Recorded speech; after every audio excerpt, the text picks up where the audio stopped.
Hi guys, welcome to my channel.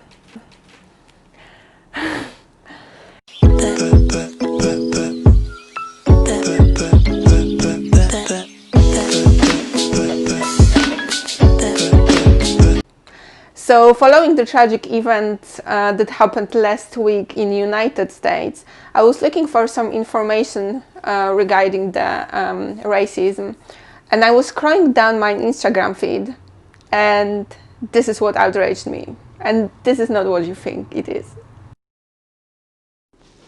Apologies, I wanted to blur out the pictures on my Instagram feed for this video because I wanted to be compliant with GDPR regulations. So just to protect the private accounts, yeah, it's blurred out. So I noticed a lot of black squares on my Instagram feeds, and I did some research. What does it mean actually? So I found out that it's because of the Blackout Tuesday. And according to my research, so Blackout Tuesday is day of action across the music industry, which sprang from an initiative created by Atlantic Records Senior Director of Marketing Jamila Thomas and former Senior Director of Marketing Brianna Agiemang. Apologies again, I don't know how to pronounce it. Anyway, so it was initiated by the music industry, and the initiative was called The Show Must Be Paused, in observance of the long-standing racism and inequality that exists from the boardroom to the boulevard in the industry. So the initiative aimed at pausing whole business for the day of 2nd June, and instead the day would be used as a day of reflection for future action. So, quoting again, a day to take a beat for an honest, reflective and productive conversation about what actions we need to collectively take to support the Black community, according to their website. So it does make perfect sense, right? The whole action was initiated by the industry that makes a lot of money on people who are suffering because of racism, right? This initiative was supposed to be a refusal to keep on going without addressing the issue, which from ethical point of view makes very much sense. But then the social media took over and the mess started. So I don't see a problem for showing a support and posting the black square per se.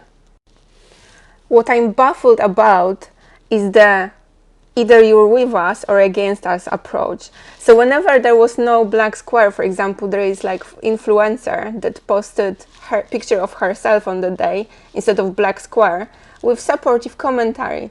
And then the hate started in her commentary section. Unfortunately, I cannot show it to you right now because she basically hid the comments afterwards, so there would be no arguing in her comment section. It was something like that. How dare you post a picture of yourself having 200,000 followers instead of contributing to the Blackout Tuesday? You should use your white privilege to influence people in fight against racism. How socially insensitive. I'm unfollowing you.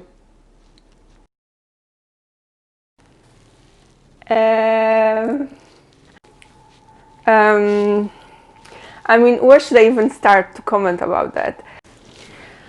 So, first of all, I think that the person who commented on this in this way totally misses the point of the whole action. Why is that? Well, the influencer, let's not go into details who was that, put a picture of herself instead of the black square, but she didn't ignore the whole action. First of all, she put her support in the description under the picture. She said that she's with the people who are suffering from racism and she's against it. She just didn't put the black damn square. First of all. Second of all, like, let's think about it. Like, does putting the black square actually changes anything? I think it's even worse. I mean, I'm not against people who did that because it's in a way showing support, which is a good thing. Let's not criticize that. But it's the disadvantage of this is, I believe, that actual people, so not, I'm generalizing, okay? I'm not criticizing anyone. I'm just saying that the thinking sometimes behind this, that if you put the black square on your Instagram profile, you think, okay, I did my part, which is not the case. You did nothing. Okay, so why else I think is inefficient? So basically, so I think the social demographic situation in the United States is very different, and the issue is more pressing there. From the videos that I saw in the internet, it comes from the fact that in the past there was something like redlining. So basically it means that the areas where black people were living had lower access to good education, also were less likely to receive a mortgage for the house.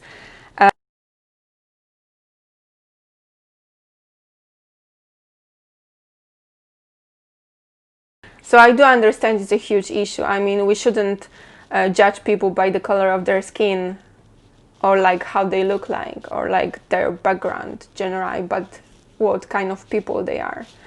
But anyway, so this is in United States, and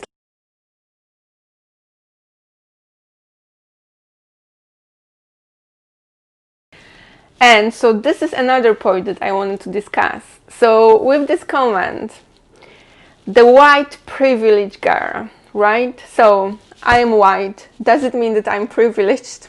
That's the question.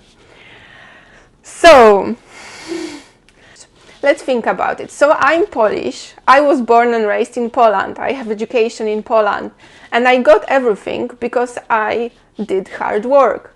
And because of my persistency, because my strength of character, right?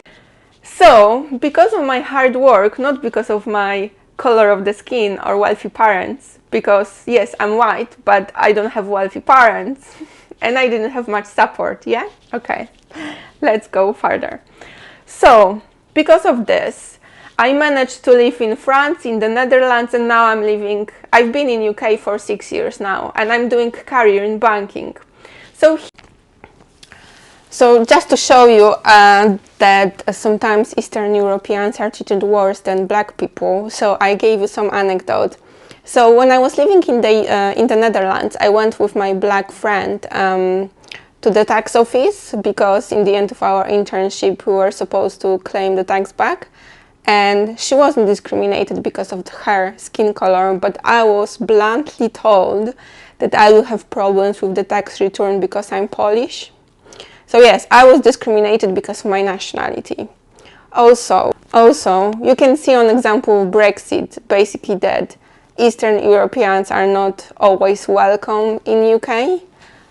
I'm not saying that I have huge experience with discrimination in UK, because I think alike attracts alike. So I usually am working in international environment and I hang out with international people. So we understand our own positions. So basically it's very unlikely that I will be discriminated by international people, right? But you can see on example of Brexit that Eastern Europeans are not always welcome in UK. And also in the banking industry, very often people on top positions are actually from the old UK colonies countries. Instead of actual Eastern European, we are known for our manual work. You could say that we're kind of discriminated because we thought we're like cheap labor. Okay, so you might ask me, so what's your conclusion? Well, I can tell you very easily. So the thing is, just because I'm white, it doesn't mean that I don't know how it feels to be discriminated, okay? So that's for one. The other thing, I feel like actions like this are a bit narrow-minded. I believe they should be more directed into tolerance in general, tolerance towards different color of skin, different ethnicity, different nationality, different body shape, disabilities, whatever, like generally differences among people.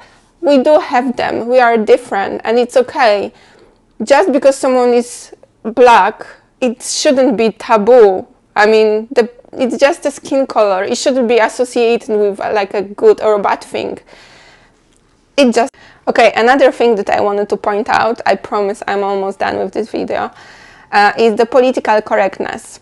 So my concern is that with this type of movements, like in the past it was shown with sexual harassment, that people go on the other side and they are basically afraid to shout out the differences between us, let's say in terms of gender, that they are afraid that they will be told that they are being discriminated because of gender, or they have like malice intenses. I believe that it's more about open dialogue, it's about conversation, it's about discussion instead of like just judging each other, you know. We also have different personalities and we like to express opinions in different ways. We have different ways of dealing with stress. Sometimes it's for the sense of humor.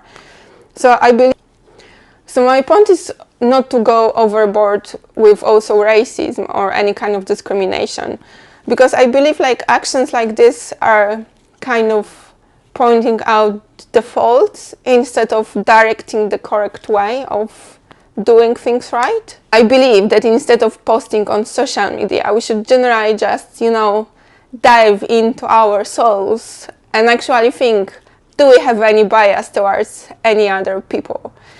So do we have any bias towards, let's say, nationality, ethnicity, body type, whatever? So basically, I think we should first think about ourselves, because we all have certain biases.